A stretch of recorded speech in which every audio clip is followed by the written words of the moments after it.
Cristo el Señor resucitó, su amor fue más fuerte que la muerte. Cristo el Señor resucitó. Palabra y adoración, un espacio para que escuches la voz de Jesús. La voz de Jesús. Aleluya, aleluya, aleluya al Señor. Aleluya, aleluya, aleluya al Señor. Paz y bien, te habla Fray Alejandro. De nuevo nos encontramos para sumergirnos en ese océano fresco de la palabra de Dios. Pidamos al Espíritu Santo que nos ilumine en este momento, que nos dé espíritu de revelación para que esta palabra, te voy a proclamar, toque las profundidades de nuestro corazón. Sabes que reconocer y confesar que Jesús es el Señor no es cualquier cosa. Es una de las decisiones fundamentales que el hombre puede tomar en su vida y por lo tanto esta proclamación tiene que transformar radicalmente la vida entera del que la está haciendo. No se puede decir que Jesús es el Señor para vivir después bajo cualquier otro señorío, o el del dinero, o el del placer, o el del poder, o la estética. Si de verdad Jesús es nuestro Señor, nuestra vida tiene que quedar libre de toda atadura, para poder entregarnos sin limitación de ningún tipo a trabajar por el reino de Dios, la causa por la que Jesús luchó, vivió y murió, con el firme propósito de no tener en nuestra vida otro Señor que Jesús. Vamos ahora a pedirle a Él que nos hable a través de su palabra. La primera palabra que te quiero presentar está tomada del libro del profeta Zacarías, capítulo 12, versículos del 10 al 11. En un lenguaje ambiguo, audaz, como el lenguaje apocalíptico, este profeta habla misteriosamente de la pasión redentora. Él no identifica al muerto del que habla, el traspasado, por el que se hace luto semejante al que hacen los cananeos por el dios de la vegetación, en el que ven la vida. Lo cierto es que el pueblo del profeta viene a conciencia de su significado y se solidariza con él en compasión. Es como un unirse con Dios en la muerte del que remite a él. Escucha lo que dice el profeta.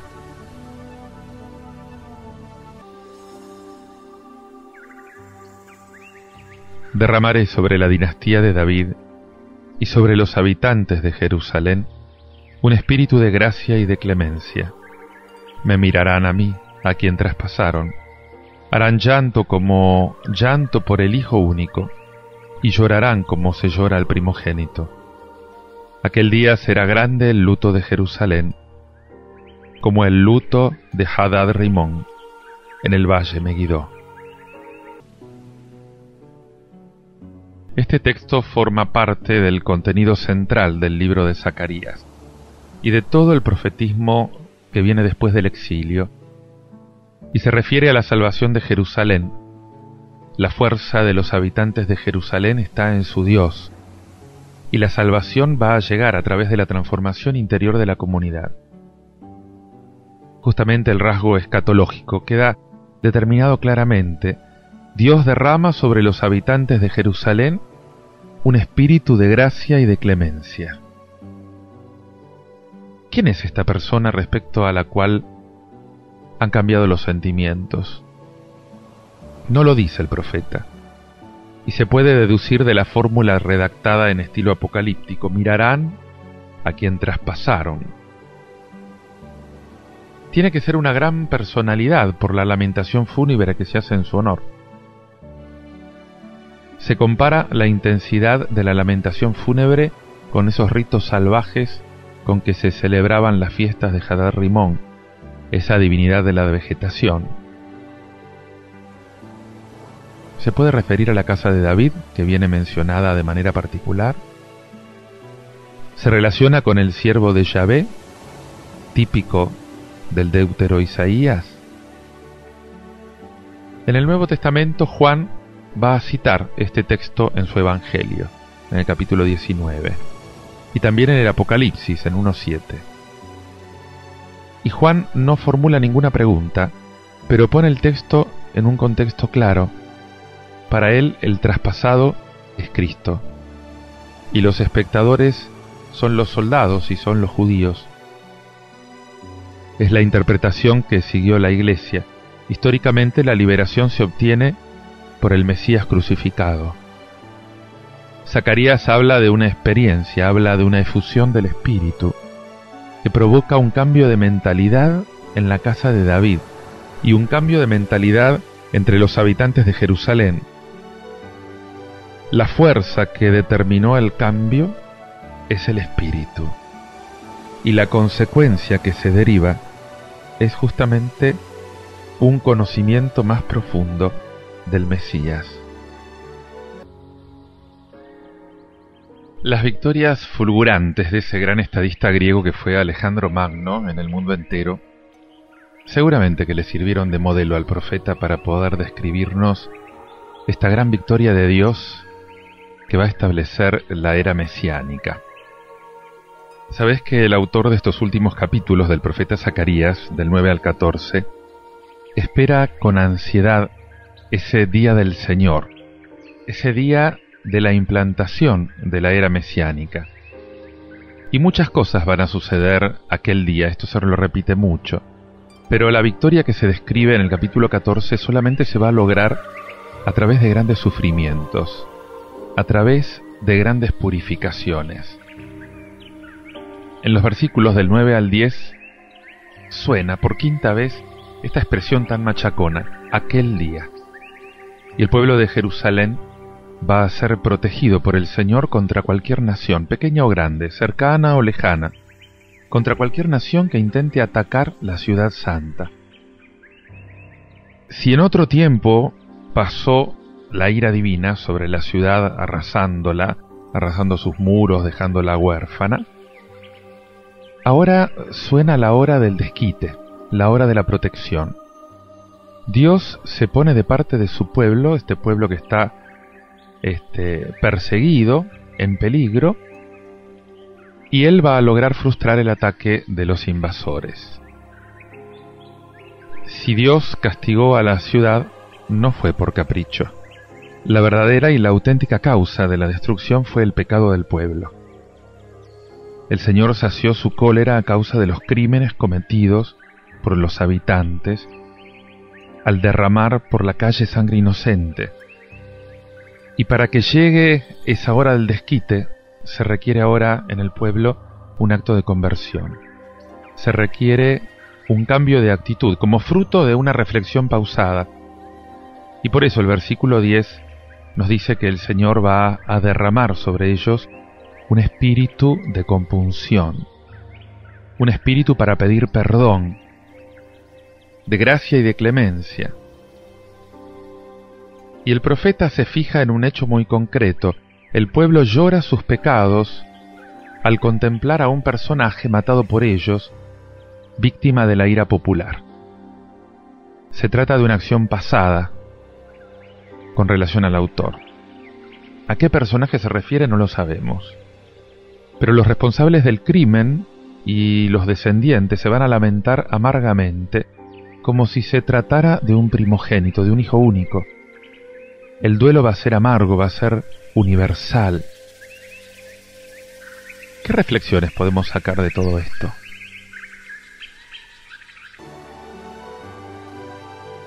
En primer lugar, el sentido literal no puede aplicarse al Mesías, ya que se habla de una acción en el pasado. ¿Se refiere a Jeremías? ¿Se refiere a Zacarías? No lo sabemos. Solamente en un sentido figurado, por su similitud con el siervo de Isaías, puede aplicarse este oráculo a Jesús de Nazaret. Traspasado en la cruz por nuestros delitos, dice Jeremías, dice el Apocalipsis. Y la contemplación de este personaje humillado provocó, y sigue provocando, y va a provocar un llanto amargo, un llanto universal. El pueblo de Israel, al meditar su historia pasada, siente remordimientos por sus malas obras y llora sus pecados. Y esta reflexión serena conduce al cambio, conduce a la conversión. Y nuestros pecados personales y comunitarios van a continuar traspasando no solamente a Jesús, sino a muchos hermanos nuestros que caen víctimas de nuestras guerras, de nuestras injusticias, de nuestras violencias. El día del Señor, el desquite, el triunfo de la verdad, nunca se va a lograr por el gatillo o por la violencia. Se va a lograr por la reflexión, el llanto, el arrepentimiento, el perdón.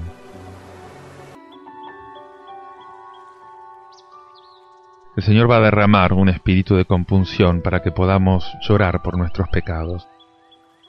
Te invito a que lo reflexiones escuchando este canto de Blandi García, El Espíritu de Cristo.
Espíritu de Dios, ese glorioso Espíritu de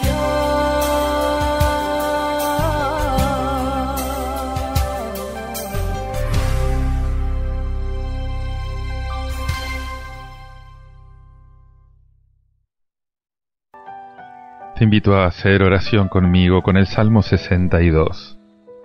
Repitiendo esta antífona: mi alma está sedienta de ti, Señor, Dios mío. Oh Dios, tú eres mi Dios, por ti madrugo. Mi alma está sedienta de ti, mi carne tiene ansia de ti, como tierra reseca, agostada, sin agua. Mi alma está sedienta de ti, Señor, Dios mío. Como te contemplaba en el santuario viendo tu fuerza y tu gloria. Tu gracia vale más que la vida, te alabarán mis labios. Mi alma está sedienta de ti, Señor, Dios mío. Toda mi vida te bendeciré y alzaré las manos invocándote. Me saciaré como de enjundia y de manteca, y mis labios te alabarán jubilosos. Mi alma está sedienta de ti, Señor, Dios mío, porque fuiste mi auxilio, y a la sombra de tus alas canto con júbilo. Mi alma está unida a ti, y tu diestra me sostiene.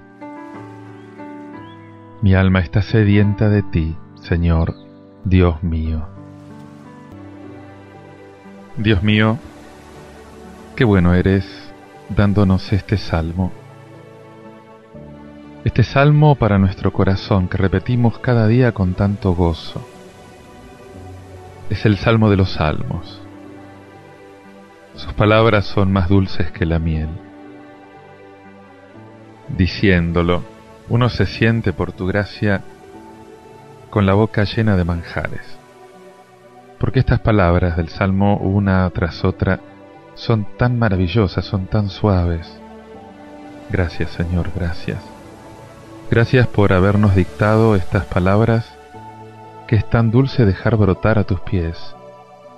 Esas palabras tan tiernas, tan amantes, tan enternecedoras, Señor. Solo hay una cosa que se puede decir de este salmo, hay que repetirlo a menudo, muy seguido, no solamente al rezar el oficio, sino también como una oración. Cuando uno está solo ante el Santísimo Sacramento, solo contigo, Jesús, dejar caer ahí una después de otra y con mucha suavidad las palabras de este salmo, meditándolas largamente, saboreándolas, sintiéndolas. Aunque pusiéramos una hora para decir 3 o 4 versículos, no sería demasiado. Hacer de esas palabras divinas una oración apacible, Señor.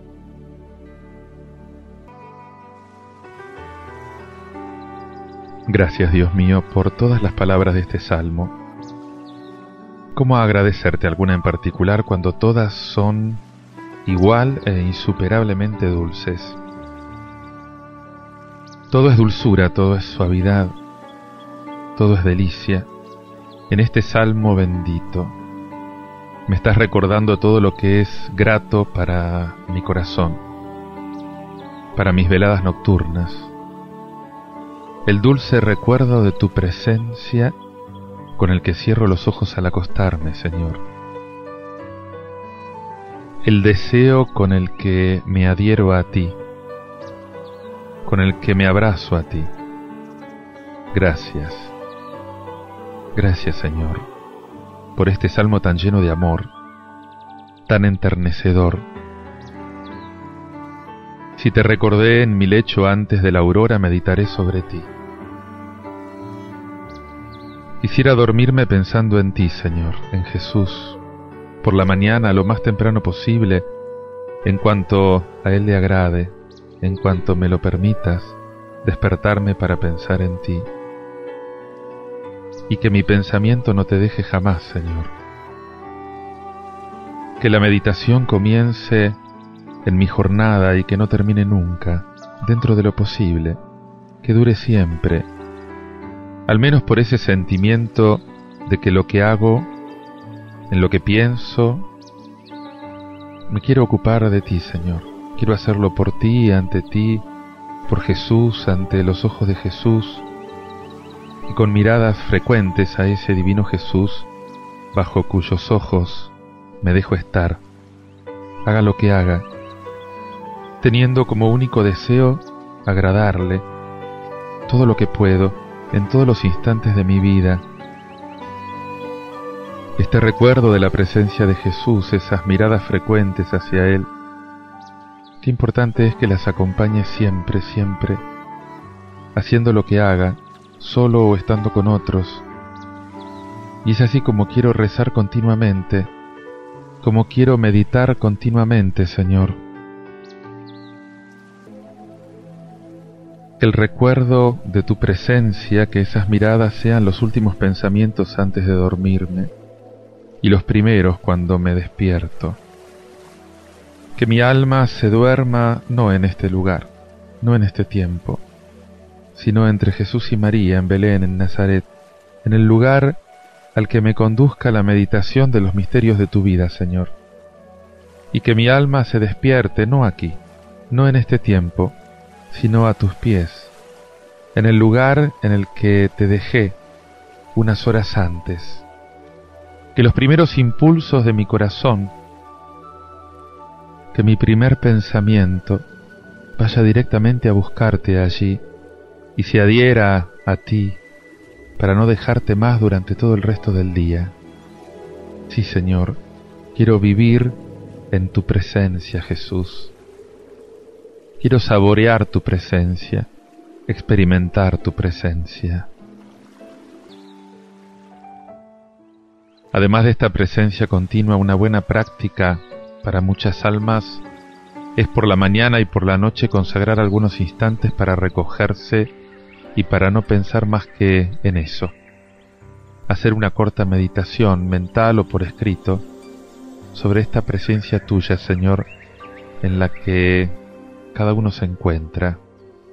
Esta presencia en la que voy a pasar la noche, en la que voy a pasar el día. Sí, Señor, porque tú estás siempre conmigo, pero acá lo importante es que yo quiera estar siempre contigo. Gracias, Jesús, por las palabras de este salmo. Gracias porque tengo sed de ti. Te invito ahora a continuar tu oración escuchando este tema musical de Jorge Suárez, Sed de ti.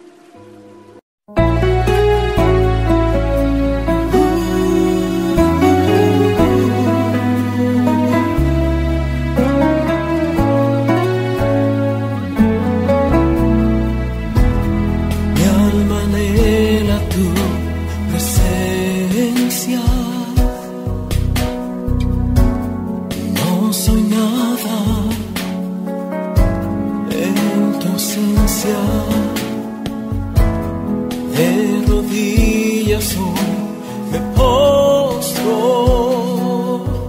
tengo sed de ti, y ahora solo quiero estar contigo. Eres todo para mí, todo lo que anhelo, tan solo quiero estar en tu presencia. Tengo sed de ti, sed de ti. Tengo sed de ti, sed de ti.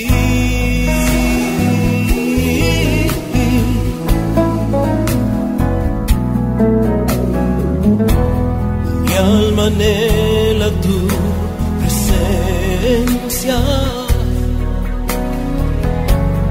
no soy nada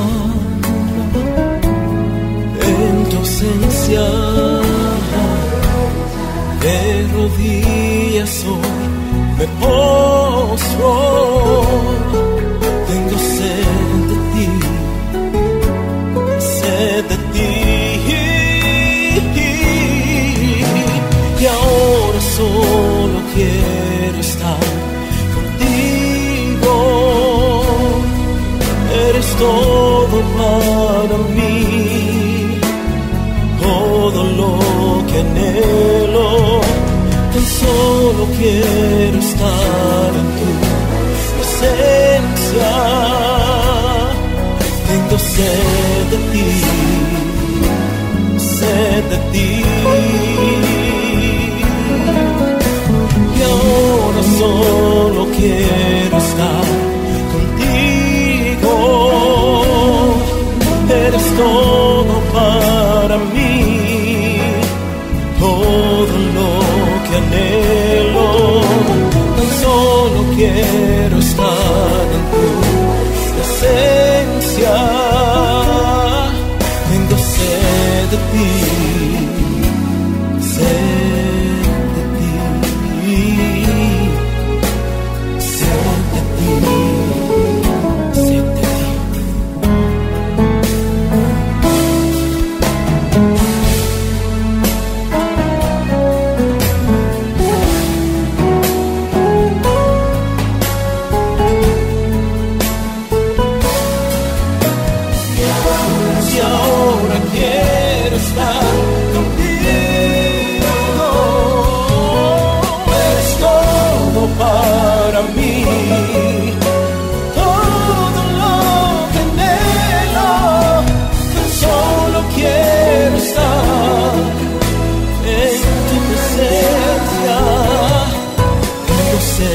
de ti, sed de ti.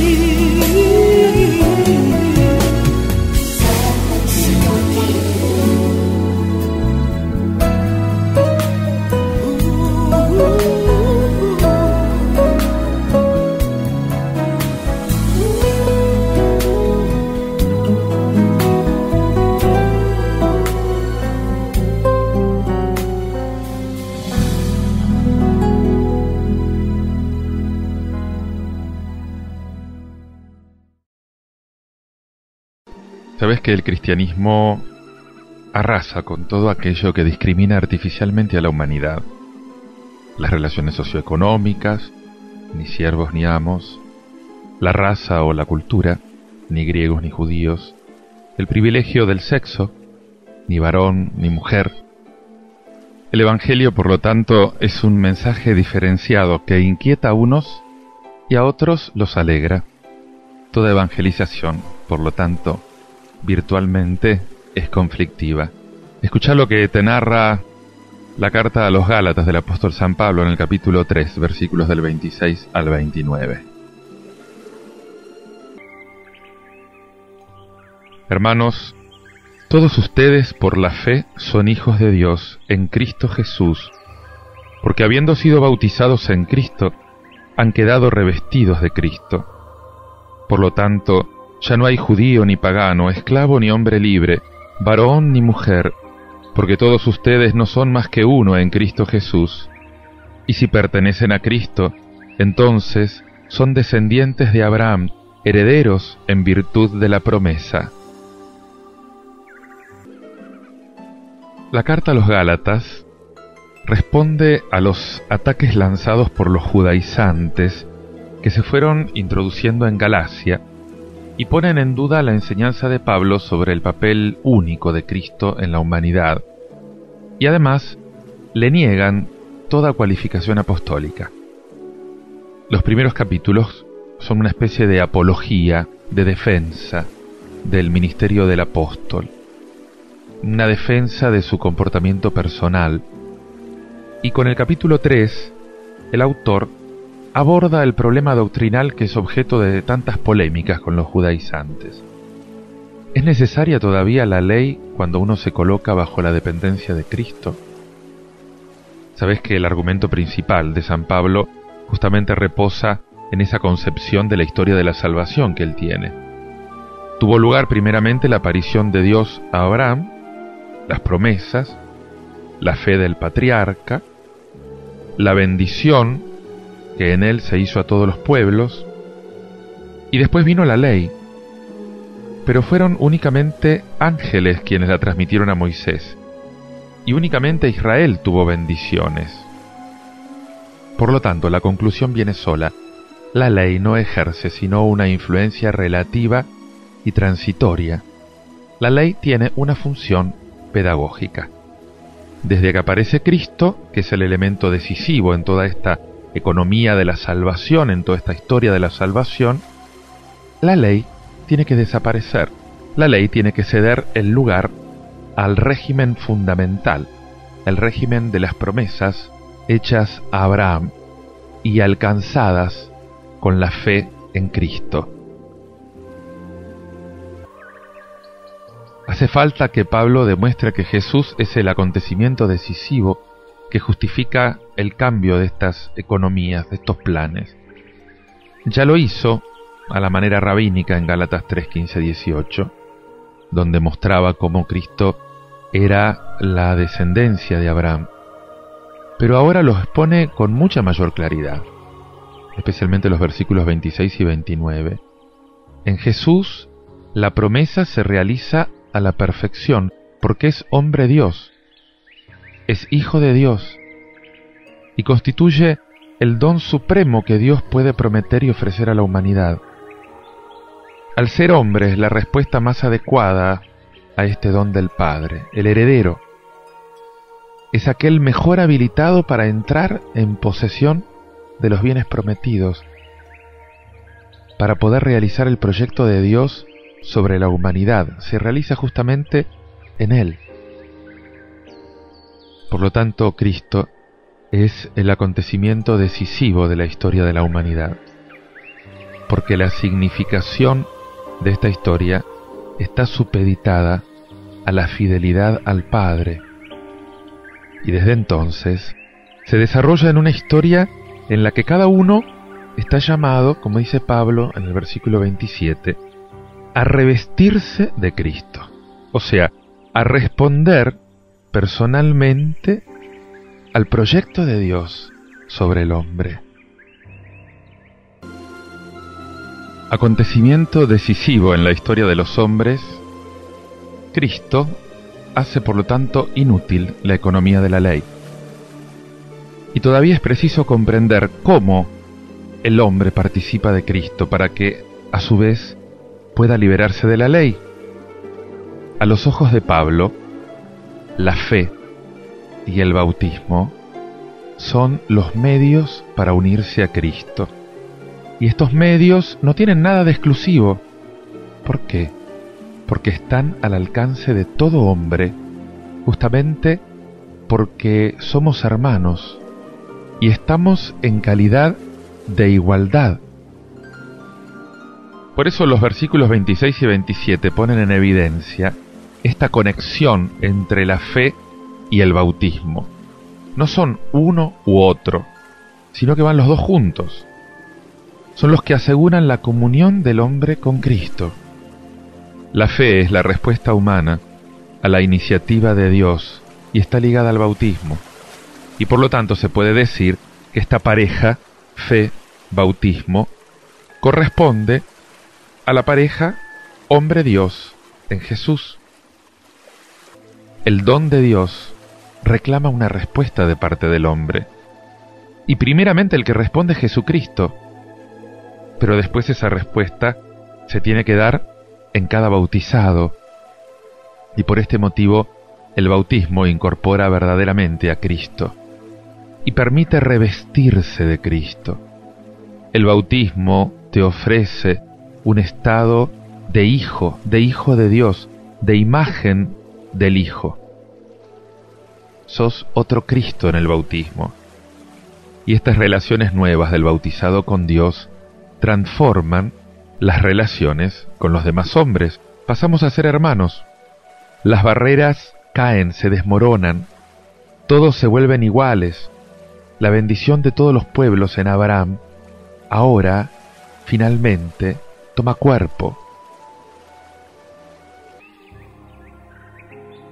Este nuevo orden cristiano, entonces, sustituye la ley antigua.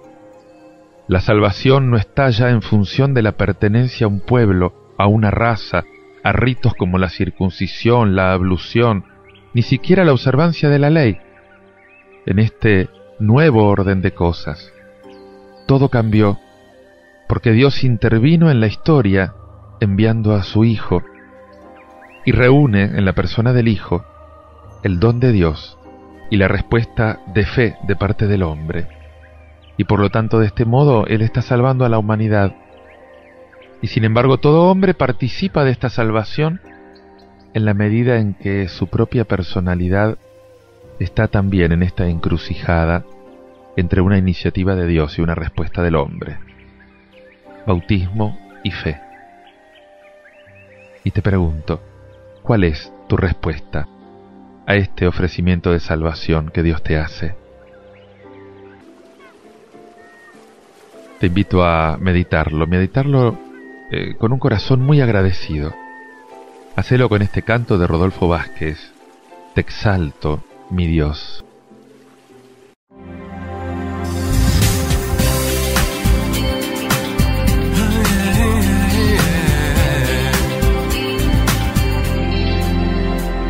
Te alabo, mi Dios, por todas tus obras, por todo lo que haces en mí, por tu inmensa bondad y misericordia. Mis ojos esperan en ti.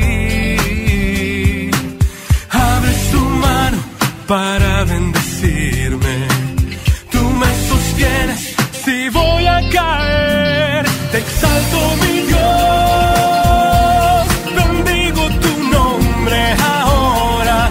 Por siempre yo te alabaré. Porque eres digno de toda alabanza y adoración.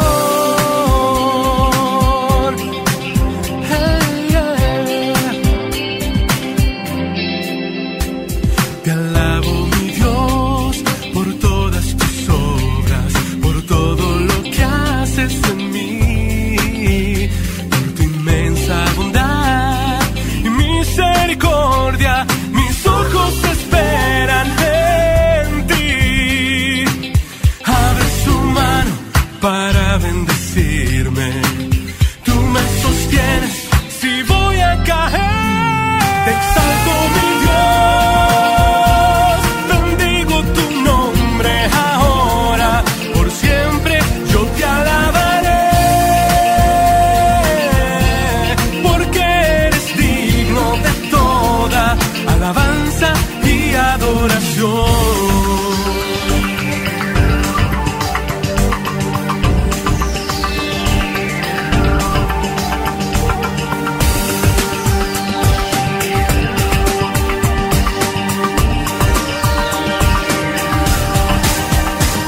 Te exalto, mi Dios, bendigo tu nombre ahora, por siempre yo te alabaré, porque eres digno de toda alabanza. Te exalto, mi Dios, bendigo tu nombre ahora, por siempre yo te alabaré.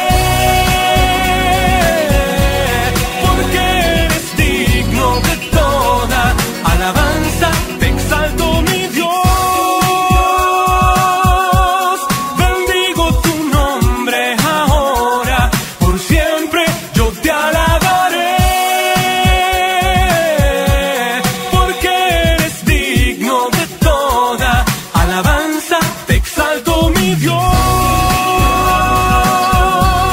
Bendigo tu nombre ahora. Por siempre yo te alabaré.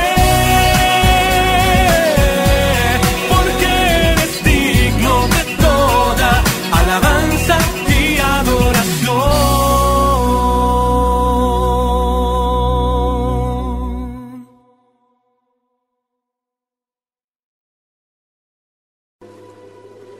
Te invito ahora a que escuches un texto del Evangelio de San Lucas, capítulo 9, versículos del 18 al 24.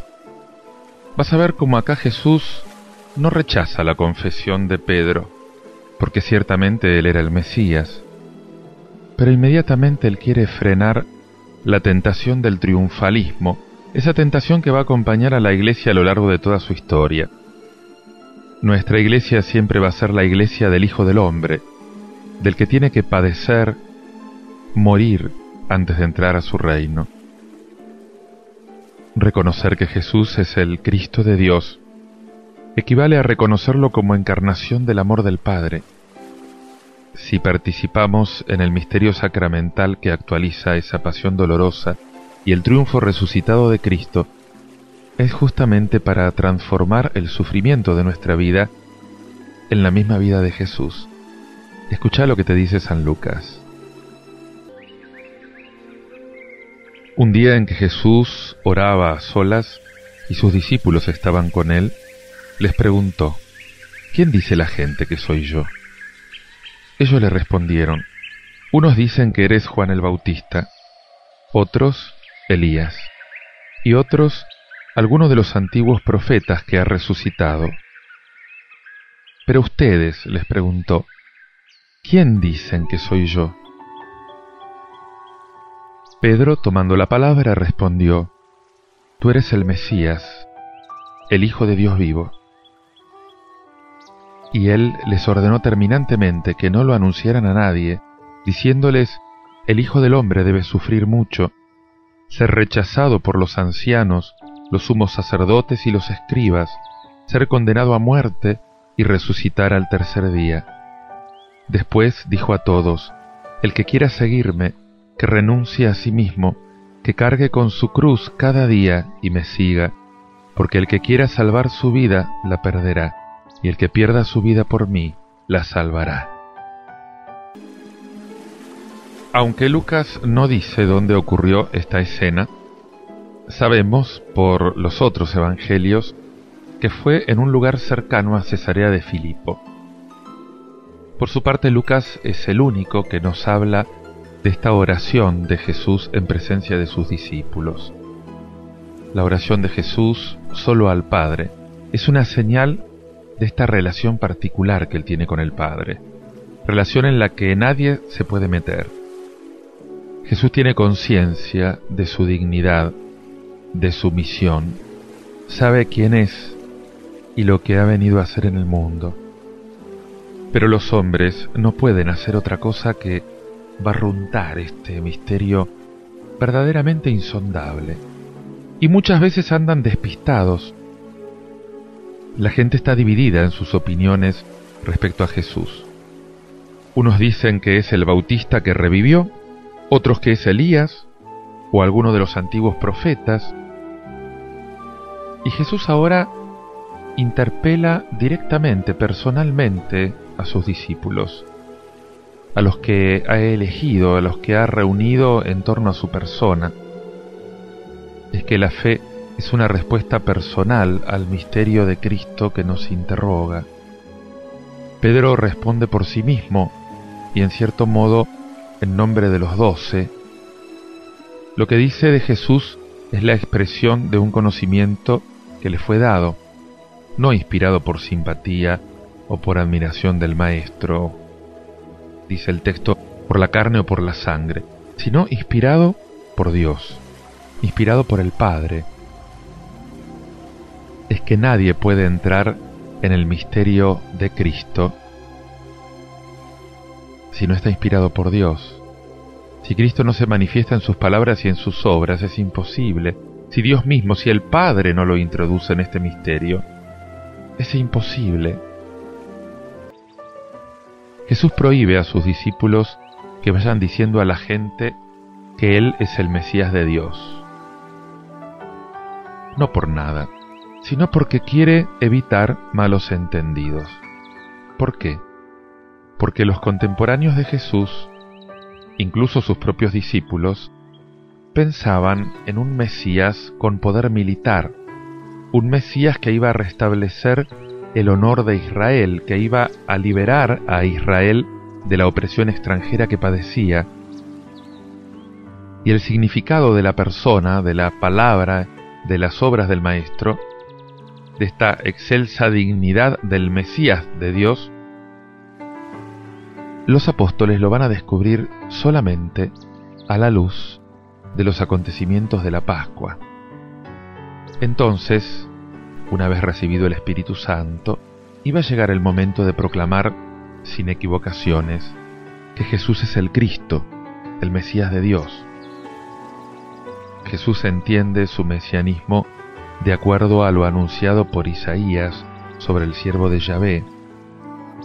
y por lo tanto ha venido a cumplir en todo la voluntad de Dios. Y esta es la voluntad de Dios, que el Hijo del Hombre padezca, muera y resucite. Lucas no dice cómo reaccionaron los discípulos ante este programa terrible, pero Marcos nos dice que el mismo Pedro que confesó su fe trató de apartar a Jesús de este camino. Marcos 8:32. Es que la suerte que Jesús está dispuesto a correr, entregando su vida hasta la muerte de cruz, es elevada a norma de conducta de cuantos quieran seguirlo como discípulos. Solamente así puede llegar a la gloria de la resurrección. Solo así pueden resucitar con Él los que creen en Él. Porque vivir es dar la vida. Y retener la propia vida para ponerla a salvo es morir sin remisión.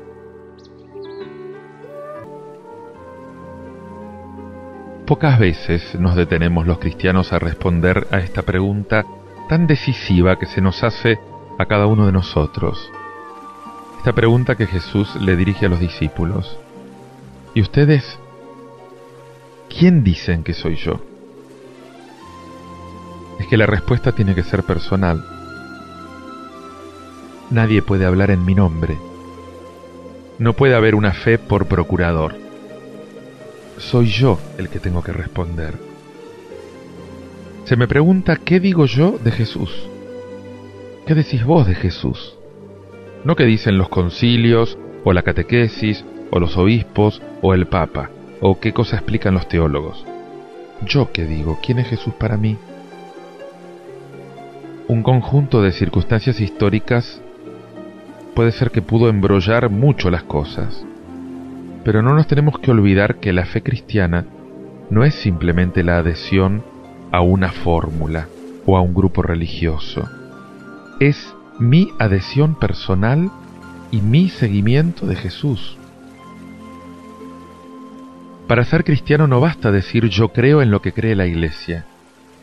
Es necesario que me pregunte si yo le creo a Jesús, si cuento con Él, si en Él apoyo mi existencia. No se me pregunta qué pienso acerca de la doctrina moral que Jesús predicó, acerca de los ideales que proclamó o de los gestos admirables que hizo. La pregunta es mucho más honda. ¿Quién es Jesucristo para mí? O sea, ¿qué lugar ocupa en mi experiencia de la vida? ¿Qué relación mantengo con Él? ¿Cómo me siento ante su persona? ¿Qué fuerza tiene en mi conducta diaria? ¿Qué espero de Él? No puedo contestar responsablemente a la pregunta que Jesús me dirige sin descubrirme a mí mismo quién soy yo y cómo vivo mi fe en Él. Precisamente en esto consiste la responsabilidad, en ser capaz de responder por mí mismo. Con mucha frecuencia no somos conscientes hasta qué punto vivimos nuestra fe por inercia, siguiendo actitudes y esquemas infantiles, sin crecer interiormente, sin llegar, tal vez nunca, a una decisión personal y adulta delante de Dios. Sirve de muy poco hoy seguir confesando rutinariamente estas diversas creencias cristianas si no se conoce por experiencia qué es encontrarse personalmente con ese Dios revelado y encarnado que se llama Jesús. Sabes que nuestra fe cristiana crece y se robustece en la medida en que vamos descubriendo por experiencia personal que solo Jesucristo puede responder de manera plena a las preguntas más vitales, a los anhelos más hondos, las necesidades últimas que llevamos en nosotros. De alguna manera, todo cristiano debería poder decir como San Pablo, yo sé bien en quién tengo puesta mi fe.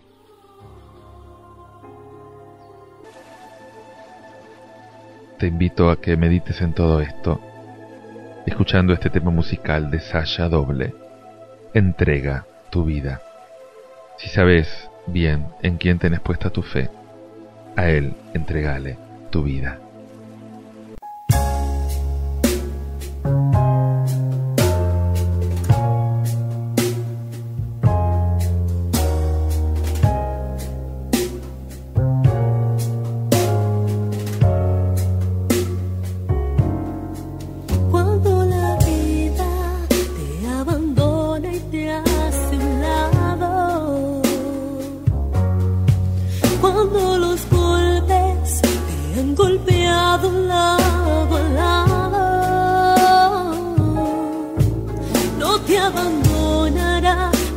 Siempre está a tu lado. No te preocupes más, Dios a ti te está mirando. Entrega tu vida a Él, entrega tu carga a Él. Dios te va a dar el poder que necesitas para vencer. Entrega tu vida a Él, entrega tu carga a Él. Dios te va a dar